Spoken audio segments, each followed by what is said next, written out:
Breast cancer is one of the most common cancers in the world. But here is something the news often forgets to tell you. If you find it early, more than 90 out of 100 people with breast cancer live more than 5 years.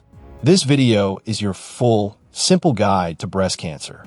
We will explain what it really is, who can get it, what signs to watch for, how doctors find it, what treatments are available today, and what happens after treatment.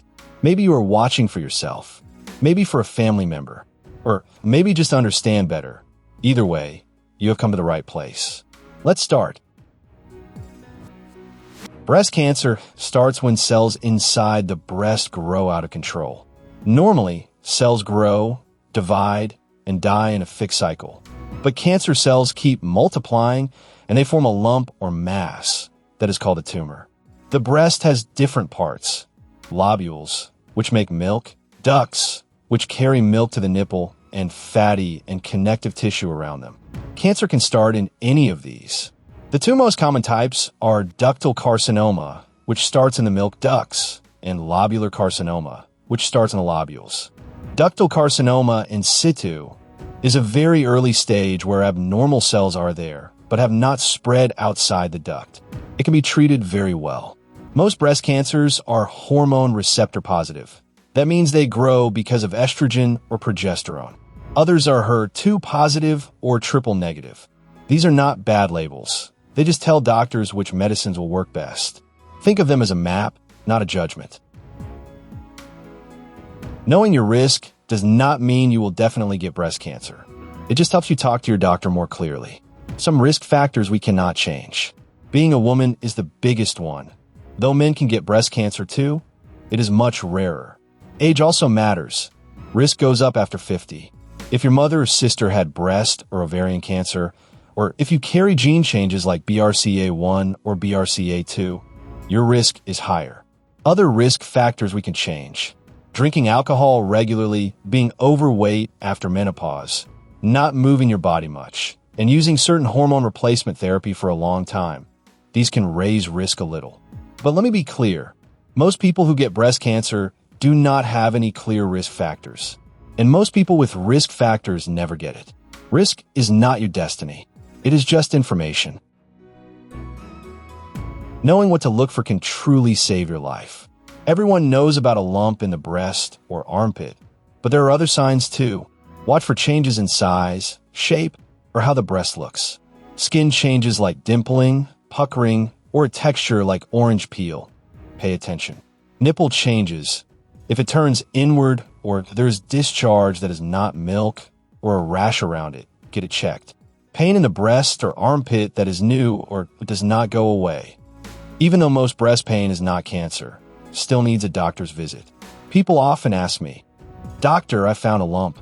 How scared should I be?" In my clinic, I tell them, most breast lumps are not cancer. They turn out to be cysts, benign fibroadenomas, or just normal hormone changes. But, and this is important, the only way to know for sure is to get it checked. I have seen women wait for months, afraid of what they might hear. That delay helps no one. Getting checked early gives you either peace of mind or early treatment. Both are better than waiting. Whatever you find, do the same thing. See your doctor. Here's the main point. You know your body. If something feels different, do not wait and see. Book an appointment. Most changes are nothing serious, but the ones that are serious get caught much earlier when you act fast. Screening means checking for cancer before you have any symptoms. For breast cancer, it is one of our strongest tools. Mammography, an X-ray of the breast, is the standard test. In many countries, women aged 50 to 70 are offered routine mammograms every 2 to 3 years. If you're in that age group and have not had one recently, book it now. For people at higher risk, because of family history or gene changes, screening may start earlier and include MRI scans along with mammography. Large studies show that MRI plus mammography finds more cancers in high-risk women than mammography alone. Outside of formal screening, everyone is encouraged to practice breast self-awareness. That does not mean a rigid monthly routine. It means knowing how your breasts normally look and feel and being alert to changes. Your doctor or nurse can show you what to look for. Early detection does not just save lives. It often means less intense treatment and faster recovery. If a lump or change is found, the next step is diagnosis. Not a final judgment, but a process of finding out the facts. Your doctor will likely start with imaging, a mammogram, an ultrasound, or both. If the imaging shows something that needs a closer look, they will do a biopsy, taking a small piece of tissue and looking at it under a microscope to see if cancer cells are there. If cancer is confirmed, more tests will tell the stage, how far it has developed. Stage 1 means the cancer is small and only in one place. Stage 4 means it is spread to other parts of the body. Most breast cancers found by screening are stage 1 or 2. Staging helps doctors decide treatment. It can feel overwhelming to hear all this, but remember, staging is about understanding, not about predicting what will happen to you. People at every stage can respond well to treatment. Breast cancer treatment has changed a lot in the last 20 years.